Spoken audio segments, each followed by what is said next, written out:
Yesus berdoa kepada siapa? Yesus berdoa kepada siapa?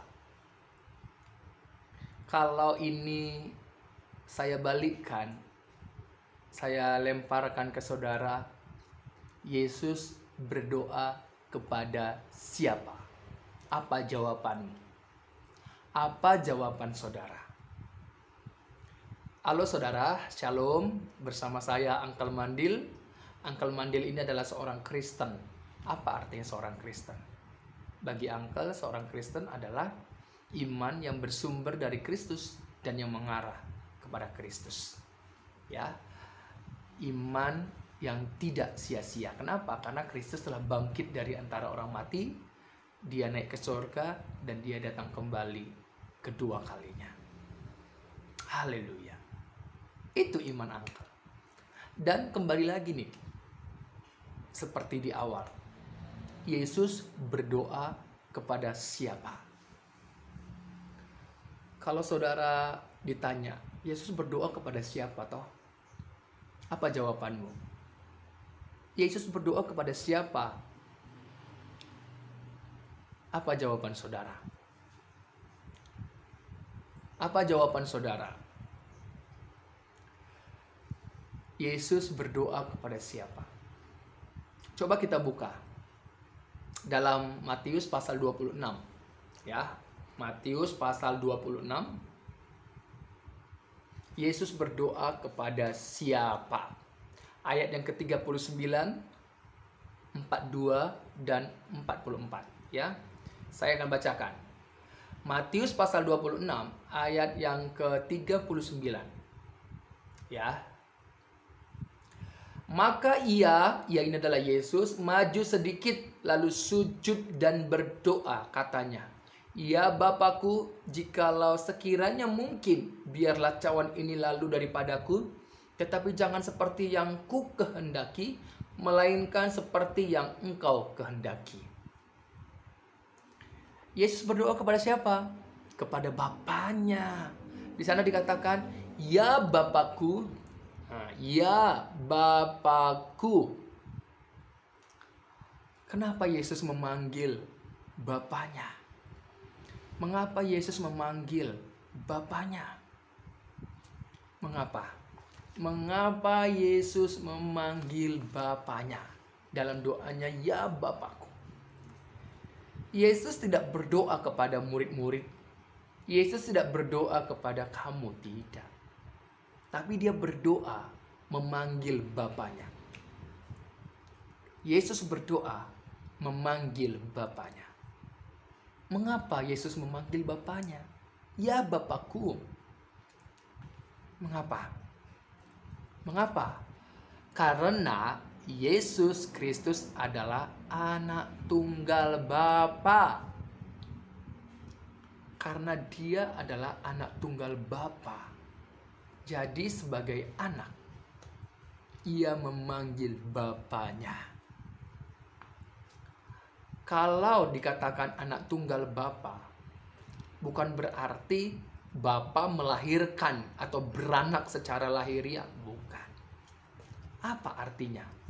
Artinya bahwa Yesus adalah firman, firman-Nya Bapa yang keluar dari diri Bapa. Kalau kita baca dalam Yohanes pasal 1 ayat 1, 2, dan 14. Pada mulanya adalah firman. Firman itu bersama-sama dengan Allah dan firman itu adalah Allah. Ayat yang ke-14. Firman itu telah menjadi manusia. Inilah yang dimaksud bahwa Yesus Kristus adalah anak tunggal Bapa. Karena Yesus adalah firman Allah itu yang keluar datang dari diri Allah. Coba kita baca sekali lagi di dalam Yohanes 3 ayat yang ke-17. Kita baca Yohanes 3 ayat yang ke-17. Yohanes 3 ayat yang ke-17. Apa yang dikatakan di sana? Yohanes pasal 3 ayat yang ke-17. 17. Nah, saya akan bacakan ya. Ayat yang ke-17. Yohanes pasal 3 ayat yang ke-17. Saya akan bacakan. Sebab Allah mengutus anaknya ke dalam dunia bukan untuk menghakimi dunia, melainkan untuk menyelamatkannya oleh Dia. Nah, jadi Allah mengutus anaknya ke dalam mana? Ke dalam dunia. Dan kita baca lagi dalam Yohanes pasal 6 ayat yang ke-38. Ya, kita baca Yohanes pasal 6 ayat yang ke-38. Sebab aku telah turun dari sorga bukan untuk melakukan kehendakku, tetapi untuk melakukan kehendak Dia yang telah mengutus aku. Dan inilah kehendak Dia, ayat 39. Inilah kehendak Dia yang telah mengutus aku, yaitu supaya dari semua yang telah diberikannya kepadaku, jangan ada yang hilang, tetapi supaya kubangkitkan pada akhir zaman. Apa itu kehendaknya Bapa? Ayat 40. Sebab inilah kehendak Bapakku, yaitu supaya setiap orang yang melihat anak itu siapa? Yesus dirinya. Dan yang percaya kepadanya siapa? Kepada anak itu, beroleh hidup yang kekal. Dan supaya aku ini siapa? Yesus, membangkitkannya pada akhir zaman. Jadi ini dia. Jadi Yesus disebut anak tunggal Bapa karena Yesus adalah firman Allah yang telah keluar dari diri Allah menjadi manusia. Menjadi manusia. Makanya Bapa juga mengatakan, inilah anakku yang kukasihi, kepadanya lah aku berkenan. Jadi Bapa berkenan kepada anaknya yang tunggal itu. Siapa dia? Yesus Kristus. Jadi kalau saudara mau dikenan atau Allah berkenan dalam diri saudara, nggak ada cara lain selain apa?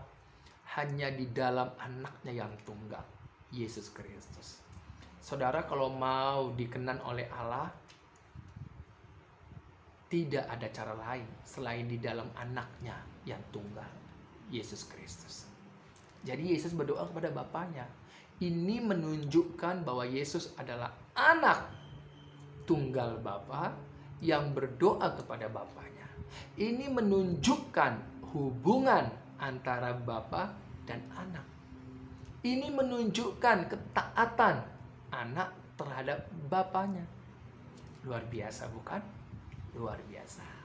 Jadi Yesus berdoa kepada siapa? Kepada Bapaknya. Tuhan Yesus memberkati.